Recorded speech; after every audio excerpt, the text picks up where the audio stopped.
Can I start by just confirming that you've given consent to use this video in the assessment? Absolutely, very happy for the video to be used in the assessment. Alright. First of all, can I ask you your name and what your profession is? Sure. So my name's Charlotte Brownlow, Yeah. and I'm a Professor of Psychology and Associate Dean of the Graduate Research School at the University of Southern Queensland up here in Toowoomba. Okay. So when did you decide to become the associate? Like, when did you come into this career path? Well, it's an interesting question. My first degree was in psychology, in human psychology, and after I finished my honours degree, I always thought that I would probably go on to be a clinical psychologist or some kind of counsellor or something in that kind of vein. And I took a gap year and I went overseas and I travelled for 18 months through a whole range of different countries, and I spent a lot of time thinking about, while I was still interested in counselling and clinical psychology, what interested me more was the people who were going on to see the counsellors and the clinical psychologists. And I became really interested in how labels work and how identities are formed around particular labels. Mm-hmm. So when I came back from travelling, I ended up, you can see it's not a linear, not really a linear career, but when I came back from travelling, I spent a little bit of time working with autistic adults, and then I ended up getting a job at the local university when I was over in England, teaching statistics and SPSS. And while I was there, I chatted to some of the academics, and that's when I decided actually what I really want to do is actually do a PhD. So I ended up doing a PhD that looked at the identities of autistic adults in online communities. And it was a little bit of a while ago. It was before social media, so there's no Facebook or anything like that. So online meant something quite different back in the late 90s. And so from then on, I just moved away from teaching stats and SPSS. I moved into teaching developmental and social psychology, and then I started moving up through the academic ranks. So I never really planned to be Associate Dean of the Graduate Research School. But ultimately, what my job does let me do is my passion is research, and so I get to spend all of my days with researchers and research students who are all doing something completely unique. Okay. Do you believe there was like a moment in time, or do you think it was this kind of a multitude of things that built up to how you got this position as the Associate Dean at USQ? I think there was probably a multitude of decisions. So one side resolved that I would be an academic psychologist rather than a practicing psychologist. So once I was sure that I wanted to remain in academia, I was then looking for a bit of a big life change, and so I'd applied for a few jobs in Australia, and the one that came up in Toowoomba that ultimately I was successful in, I ended up coming to Toowoomba. And then I guess moving from my school of psychology and wellbeing, as it was at the time, into kind of central research and innovation division really was kind of not really planned. It was more of a series of events that came together. They were developing a brand new graduate research school. They needed an associate dean for it. I knew the dean quite well, so I got to chat to him and get a sense of what the role would be like. By that point, I'd already supervised quite a few PhD students, so I was well placed to understand what PhD students needed. And so I applied for it. So less of a definite kind of step and more of a bit of a meandering based on situations. And of course, I had not got the job in Australia. The rest would all be not quite work out. Okay. Do you think there was a key point in your life that led like a key decision maybe that did lead you to where you are now? I think probably taking a gap year after my degree and travelling, I think was really important. I spent a lot of time thinking about what I was interested in, thinking about what I was doing, thinking about different theories and methodologies. And I think ultimately that kind of opportunity to reflect and just not have kind of day-to-day work pressures was incredibly important. And of course, you know, this again was the late 90s, so there was no mobile phones or Facebook or anything like that to distract, so there's lots of positive conversations that you could have.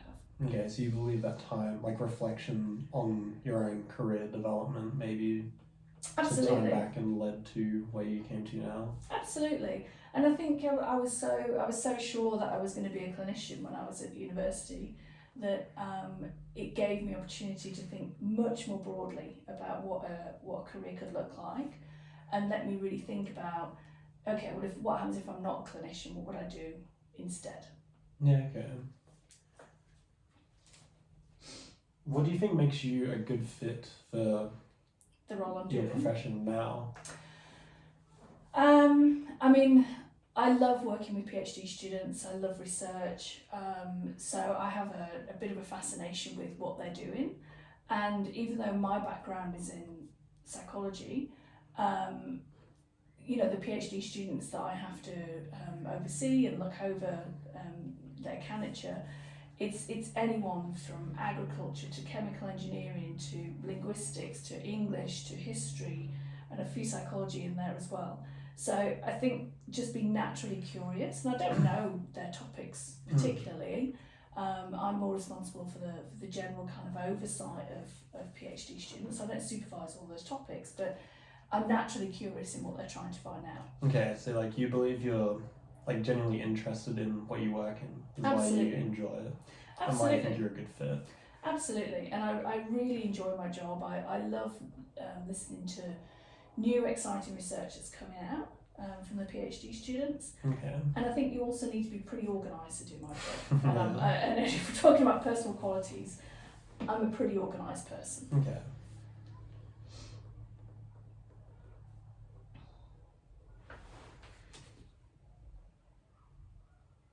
What do you think is the most, like, what do you think is important to you about work?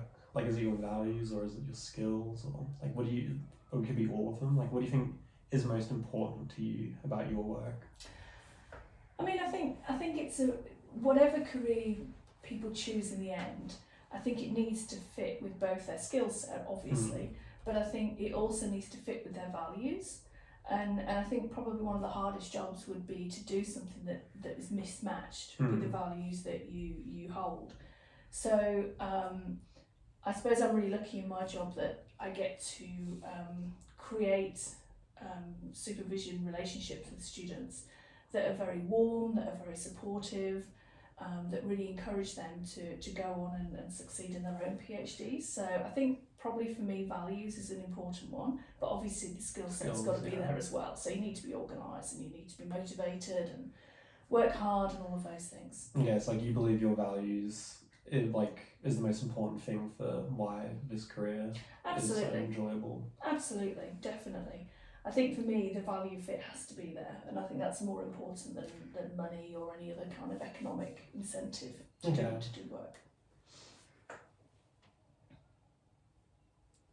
How do you think your career kind of reflects the values and skills? Like what skills and values do you believe is most important for your career? I mean, I think curiosity. I think you would have to be curious about the world to do my job. I think you would have to really believe in research and the importance of research, and sometimes the kind of the impacts of research are not always obvious to begin with, but it's about understanding that all research contributes to new knowledge in some way. So it may not necessarily be a widget that's developed or a new vaccine or something like that. It can be kind of a cultural and social benefit as well. Okay. So I think kind of promoting that kind of that value of inquisitiveness and curiosity is really important. Okay.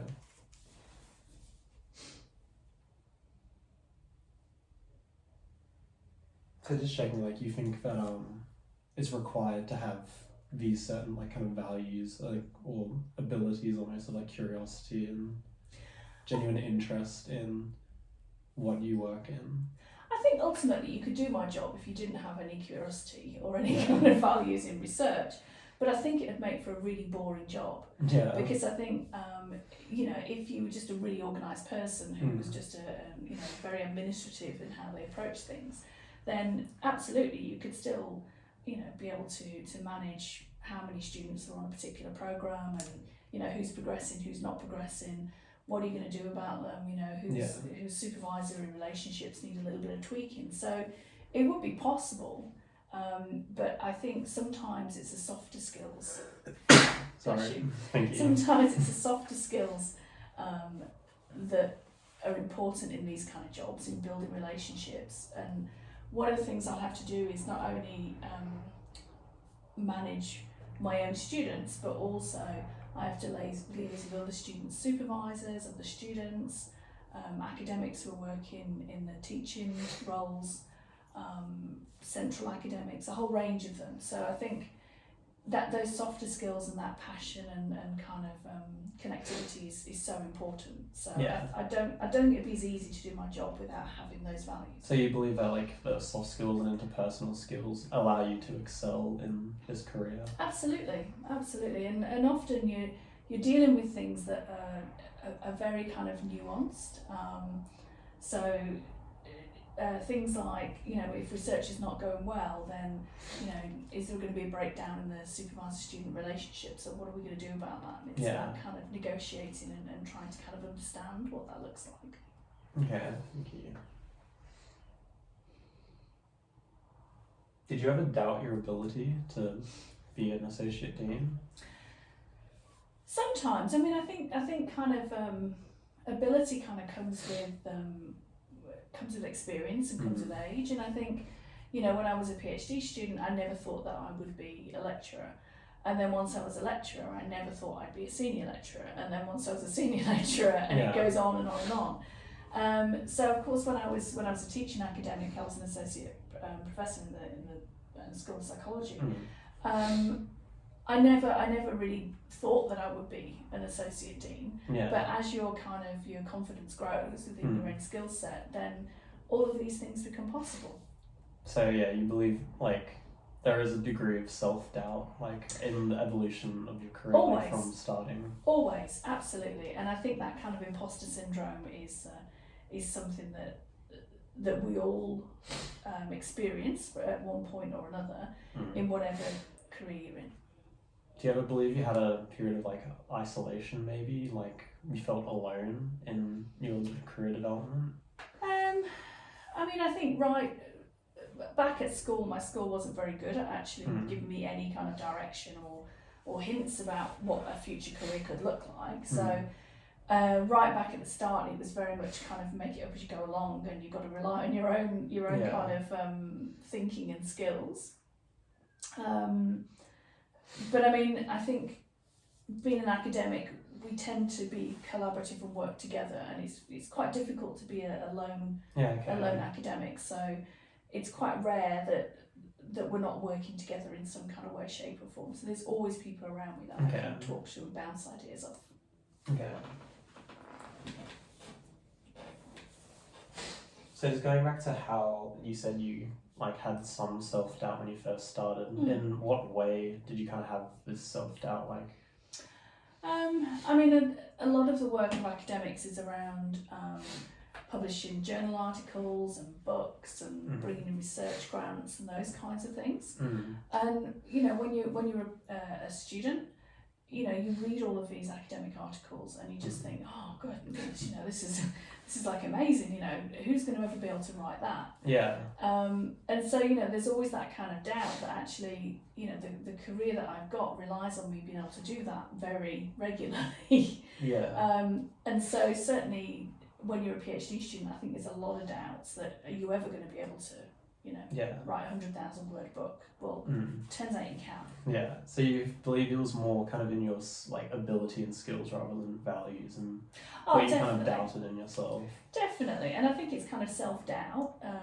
But as long as the core skills and abilities are there, you can Mm. overcome it. But I think sometimes you just need a champion to say to you, do you know what, you can do it. Yeah, okay. Just apply, submit that journal article. So just coming back to what you said there, what do you think helped you overcome this doubt in your kind of skills and ability when you first started your career journey? I think the importance of mentors can't be overlooked, and I was really lucky in that I had a really wonderful PhD supervisor who I still write with today, and she really acted as a really good mentor. She was a co-author. She would guide me through various things that I was kind of struggling with in terms of, is my work really good enough? And I try to pay that forward whenever I can. So at the moment I've got 3 academics that I mentor who are more early in their career. Yeah. So I think it's about paying it forward because we all have doubts. Okay. What do you think were some of the difficult aspects around developing your career? Kind of moving to the other side of the world didn't help. It's a bit more of a career interruption, shall we say, than career progression at times, because it does mean that anyone who emigrates for their work has to really start again in terms of developing networks and knowing who's who in the kind of the broader structures. So I think that was kind of a little bit of a challenge. Okay. What did you use to manage these kind of hindrances or kind of difficulties in your career development? I think it's about being proactive. So I think it's about you need to take opportunities where you can. So for example, when I first started and I was a lecturer, there was an opportunity to be the faculty academic representative on the disability network. Yeah. And I was a bit like, I don't know, I'm brand new and what's that going to look like? And one of my colleagues who'd been there a long time said, look, matches your research area, you're passionate about it, it's a good service role to have, go and do it. So it's about proactively taking up opportunities as they come along, because it can send you in all sorts of different directions. Do you also believe that person kind of telling you to take that opportunity did help you manage these difficulties as well? So Absolutely. There's a degree of you kind of need that network of people to help you out. Definitely, and just that validation that you would be a good fit and you would be a good person for that, and that you can do it. Yeah. Okay.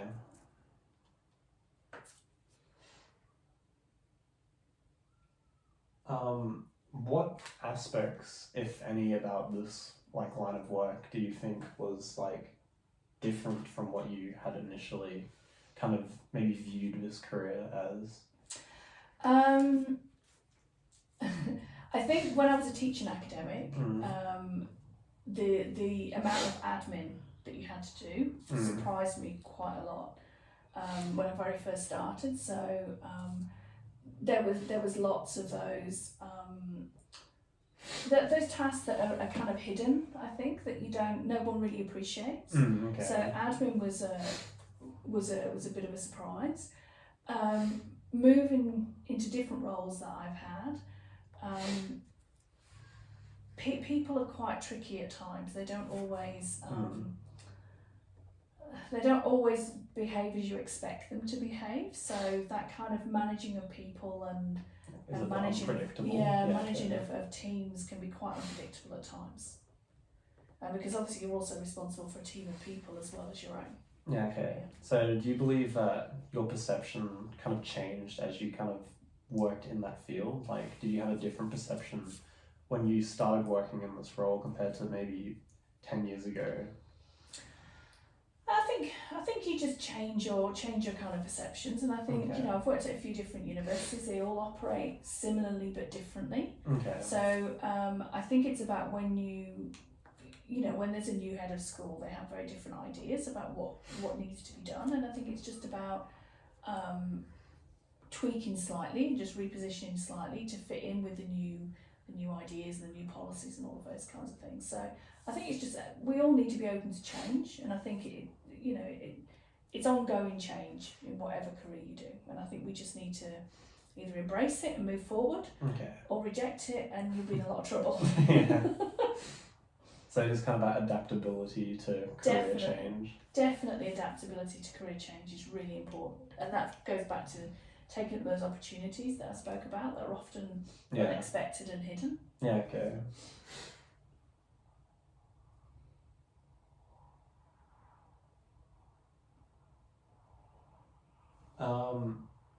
Like, what was the impact of this on your, like, what was the impact of this on, like, your desire to work? Like, as in your maybe enjoyment of your job? Like, how, like, do you think that this career impacts your enjoyment of work in general? Like, do you think you enjoy work more in this role than a different role? I think so. At the moment, I really like my job, and I think if you don't like your job, you probably need to think about changing. Obviously, that's not always easy. Certainly, if you don't have quite the right qualifications, whatever you want to move to, you need to be kind of realistic in what you're doing. But I think enjoyment of a job is so important, and I think that kind of ongoing motivation to do things like write books and write research articles. Yeah. If you weren't internally motivated to do something like that, it'd be pretty hard to do. Yeah. Especially if there is no more promotion for me from professor. So So do you believe like kind of this makes you more of a fit? Like you feel like you fit this role more because you absolutely enjoy it more? Absolutely, and I enjoy it, and because I enjoy it, I'm motivated. To do a good job. I'm motivated to do a good job for other people as well as myself. Yeah. And I think, to be motivated, I think you do need to enjoy what you're doing and believe in what you're doing as well.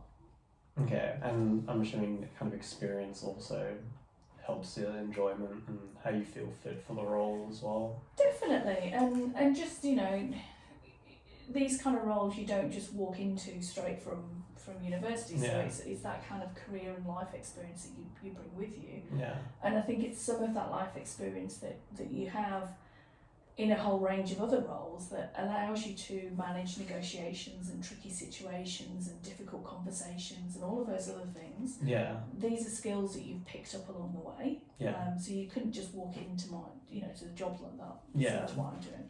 So you just need that kind of degree of experience and like kind of the life-wide experience all before coming into this career path. Absolutely.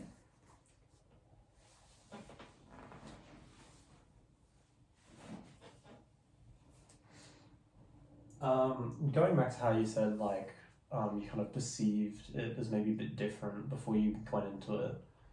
What did you do anything to manage how you perceived it, or did it just kind of come with experience? Or it just kind of I guess there was nothing to particularly do to manage it. It was just a case of this is how it is different to what I kind of thought it was going to be. And I think it's just a case of, okay, so this is just the unseen stuff that I don't see as a student, but now I know I've got to do it, then that's fine. I'll just manage. And like I said right at the start, I'm really organised, so the admin side of work doesn't worry me at all.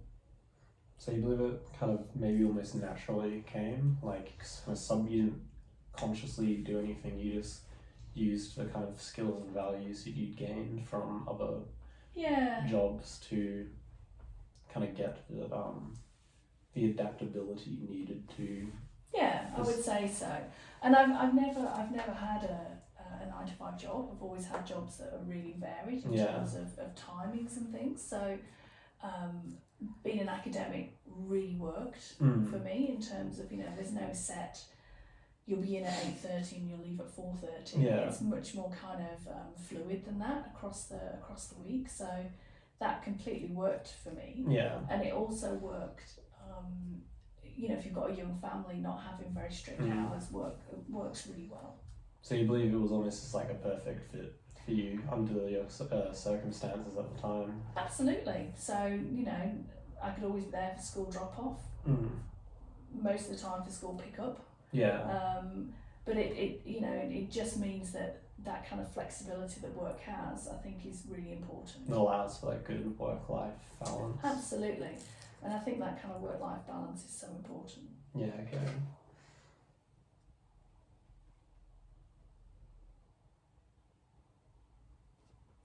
What do you believe is most important to you about this work?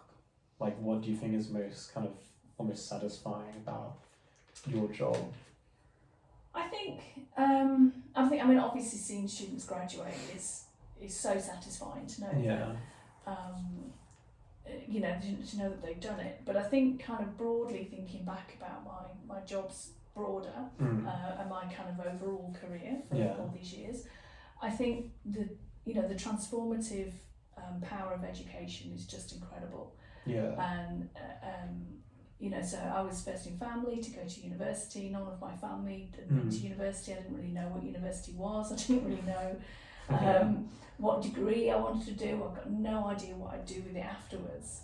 But having a degree literally changed my life. And I think without having a degree, I wouldn't have been able to go travelling. I wouldn't have been able to emigrate to the other side of the world. I certainly, wouldn't have a PhD and be where I am now. So for me, education is completely transformative. So that's what I love seeing about my job, that people's lives are transformed in front of me.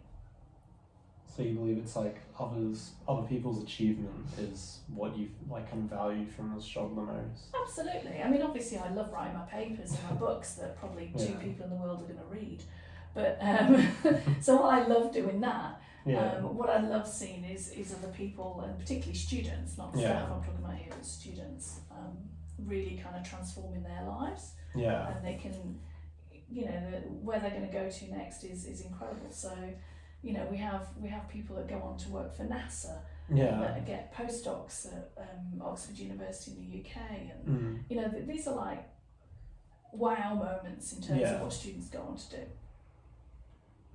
So those kind of, do you say like personal goals for you? Any personal goals in this? I mean, personal goals for me, in order to be kind of taken seriously as an academic, I do need to make sure that I keep my research up. I do need to make sure that I publish, journal articles. I still have kind of keep KPIs that are applied to me as to what I have to do each year. So I still need to tick all of those boxes to show that I'm also performing at the right level. So I think it's a balance in terms of what I care about. It's the students. So you believe there's like a balance between your personal goals and how other people's achievements, I guess. Definitely. I would never want to be one of those academics who's not publishing and who isn't passionate about what they're doing, and as well as kind of working in my job, I also do other things that are much more voluntary. So I'm one of the co-chairs for the Australasian Autism Research Council. So it's not directly related to my job. I don't get paid for it or anything, but kind of listening to the autistic and autism communities is so important to me that I'm prepared to give up that time to devote to those kind of energies. So you believe like kind of those kind of communities are important vital to help you and just like your enjoyment of the whole role in general? And it makes research meaningful when you're connecting with kind of communities, or I suppose a broader term that people use are end users. So that kind of making an impact, making your research translatable and impactful, I think is important. Okay.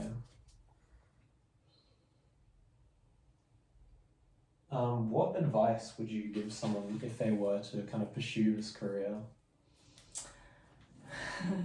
I mean, I suppose what I would say to them is there's lots of ups and downs.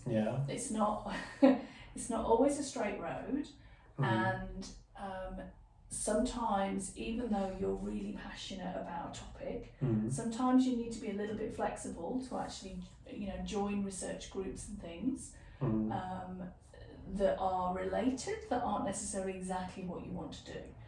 because you can't do it on your own. So Yeah. you need to be a little bit flexible in your mindset. Yeah. I would say to them that they need to be prepared to be very self-motivated, Yeah. because no one's going to write research papers for you, and if you don't write them, you're never going to get promoted. Okay. So you really need to be self-motivated, Yeah. and I think you also need to be very organised with your own time, Yeah.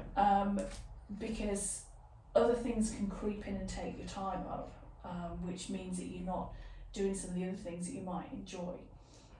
So it's about balance Yeah. across your different responsibilities as an academic. So you've got your teaching, you've got your research, and you've got the service you need to do to the university and your community. Yeah. And it's about having a healthy balance in those three aspects to make sure that one's not overdone at the expense of the others.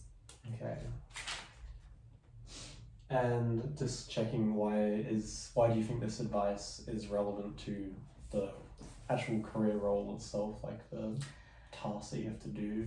I think it's because academics we're not carefully managed, we're not micromanaged, we're not policed in terms of, on Monday you need to do A, B and C.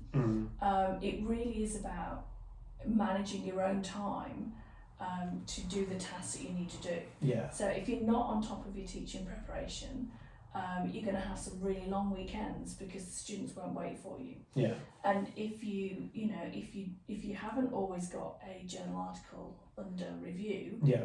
you're never going to get something published next year. Yeah. So it's about being, in order to kind of succeed in this job, they're the kind of things that you would need to be able to do. So you believe that kind of self-organisation, self-motivation, and self-management is most Crucial. important to this role? Absolutely, because it doesn't really come with those more traditional caveats that you have to be in at 8:30 and you have to do X, Y and Z on a Monday morning, and then you get to leave at 4:30. I pretty much check my emails every day, whether it's a weekend or not. I'll check them at night. I don't always respond to them, but I always know exactly what's in my inbox. And I think it's about not being constrained, but equally, you mentioned earlier that healthy work-life balance is crucial. So self-motivation is what they will need. Yeah, well, that's all the questions I've had for you today. Thank you very much for